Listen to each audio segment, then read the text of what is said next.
What up, good people? This Takara, man. Welcome to the Pay Attention series. But I just want to talk about, you know, why do we let fear hold us back?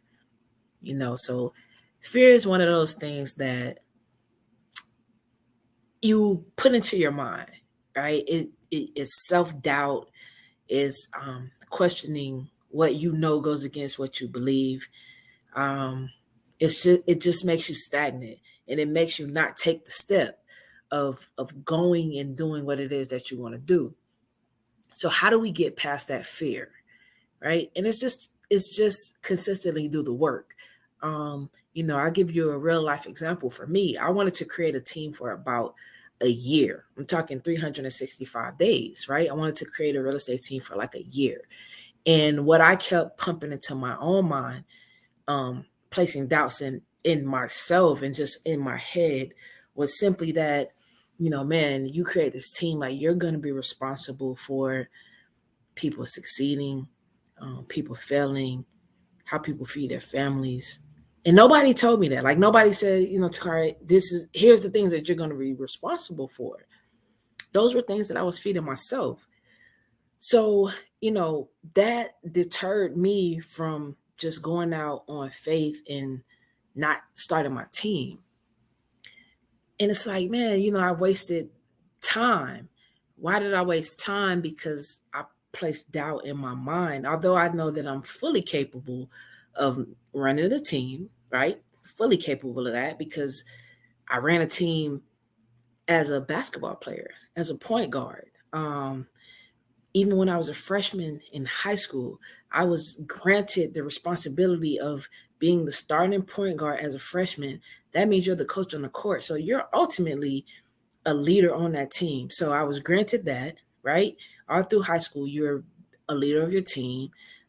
Get to Texas A&M University, freshman again, leader of that team. You know what I'm saying? Get to the WNBA and, had to take on a role as a rookie. But when the starting point guard wasn't in play, I was gifted with the role once again of leading a team. So what happened along the way where when I get into the real estate realm, right? And I know what I know because I've done my research.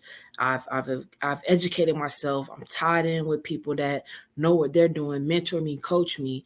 And you hear people say, man, nah, you're a great team leader. Like, you're a leader.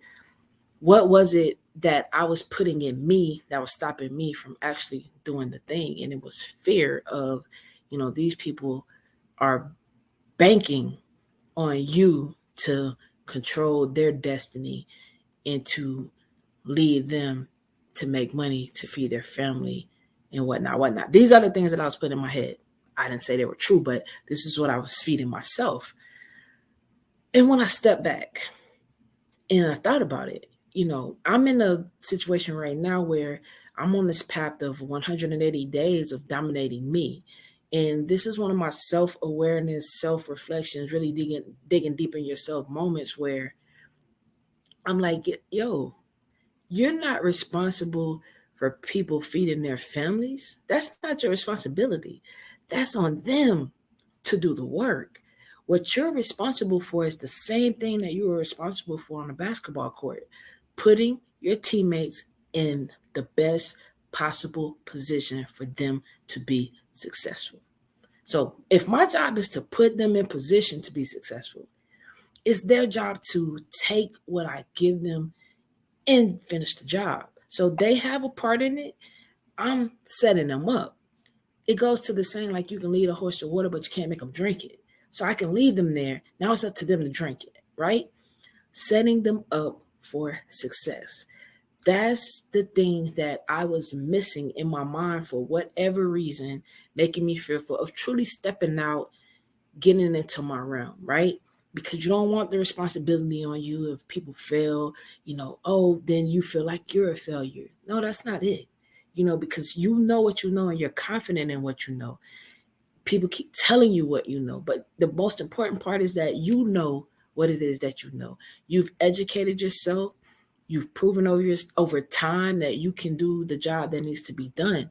So now it's simply all about execution, putting people in those positions of being successful.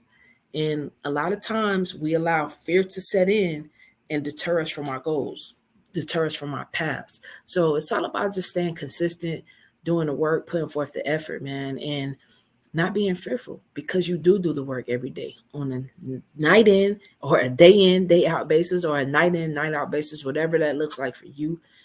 But do the work. Ultimately, that success is waiting for you. Like, it's sitting there waiting for you to grab hold of it and take it on and do what it is that you got to do. So with that being said, man, I want to encourage someone to eliminate that fear, eliminate that doubt, because you have what it takes to lead whomever it is that you're leading. Because the most important thing is that you lead yourself every single day. Now, let's take it a step higher, because if we're leaving impact and we want to inspire people, that's what we need to do. We need to step into that. We need to own that. Every day is not going to be a good day, but every day not going to be a bad day either. Failure and success of someone's livelihood is on them. Control what you can control, and that is you. Make sure you're giving them what they need. Make sure you're providing the value. Make sure you're showing them the roadmap. Make sure you're giving them the playbooks. The rest is on them. But do your job. See, I was in my mind trying to do my job, their job, and that's not how this works. Let's do our part, right? If you're a team leader or striving to be a team leader or just wanted to know what your team leader is thinking, you know, do your part. If everybody does their part, everything works itself out. And you guys already know what I say all the time. Pay attention.